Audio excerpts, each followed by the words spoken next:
And we're back with Richard Reviews. Today we are reviewing a book for richardreviews.com/griffinchestnut/YouTube/griffinchestnut.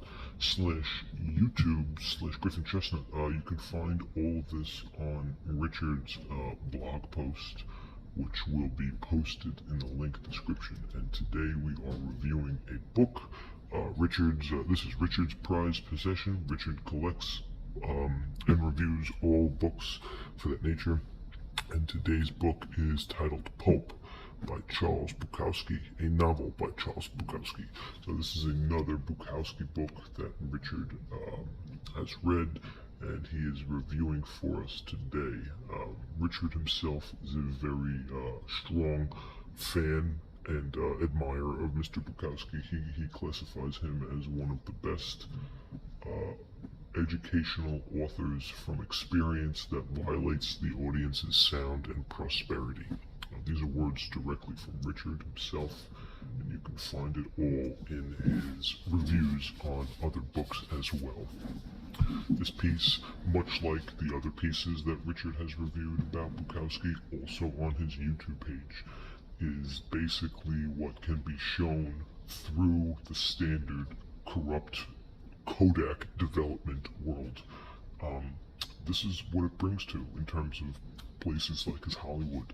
You can find all of this nature between the subtle and the autocratic living worlds, between the two chaoses.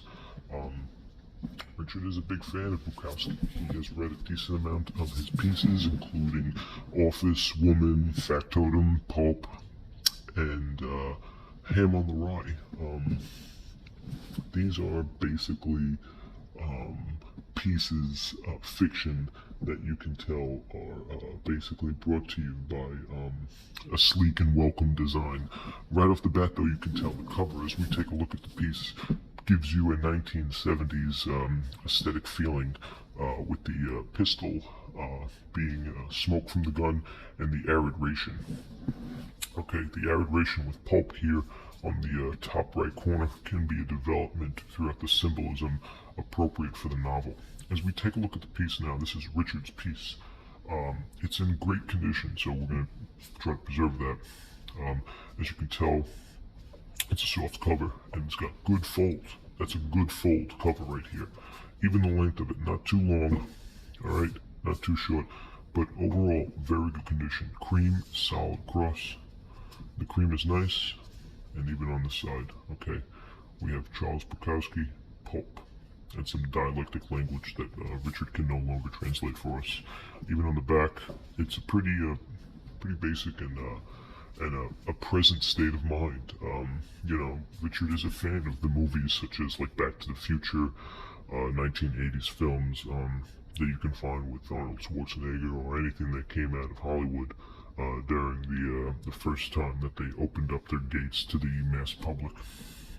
Even on the back, we get a total price here, right above the barcode, and right here you can see United States of America. It does say $15, and Canadian is $23. So the price difference is pretty significant between the two countries, although they both resonate in North America. So that's worth noting. Also, Richard is not a fan of Sylvester Stallone. He hasn't really watched his movies, and he thinks that Rocky is overrated. That's neither here nor there, nor is this the appropriate conversation to have that sort of debate here. Let's take a look at the book at hand and realize that Richard came off this with a steal, since he paid the $15 for this. He is not a Canadian citizen. He is an American citizen. Now let's take a look at the piece. This is your classic Bukowski piece as we look inside. Okay, so this gives you the fisheye lens and more dialectic language. Okay, dedicated to bad writing. Okay, this is your classic Bukowski piece. Okay, and this is one of his later pieces that you can tell. As we look through the book now, it's all in great condition. We don't want to give too much away, because this is your Bukowski piece right here. Okay, and your official page count we're gonna leave off at 197. So we're gonna say it's a clean 200. Okay, this book is a clean 200, and there's nothing wrong with that. The wealth and the admirer durability for this book really did give himself some sort of John Hughes balls to the open sort of dialect, which is nonetheless nothing wrong with Sylvester Stallone as a person. Richard just feels like his films are overrated, and unfortunately, somebody as big and muscular as Sylvester Stallone will not have to hear any criticism throughout his life because of something called intimidation. Richard is not a fan of this. This is why he agrees to go to certain events and masquerades under the impression that there will be no Sylvester Stallone sighting there, which is a reclamation for Richard standard. Okay, this piece on its own, though, as Richard said before, is a dialectic fiction novel where the main character suffers from alcoholism, much like Charles Bukowski's personal life in the vendetta of any weather emergency. Richard gives this one a positive review. This book is a good review. 2 thumbs up for Richard, and this book is a must-have if you're a fan of Charles Bukowski. This is his later novels, but nonetheless a good review. So 2 thumbs up for Richard for this book. No regrets.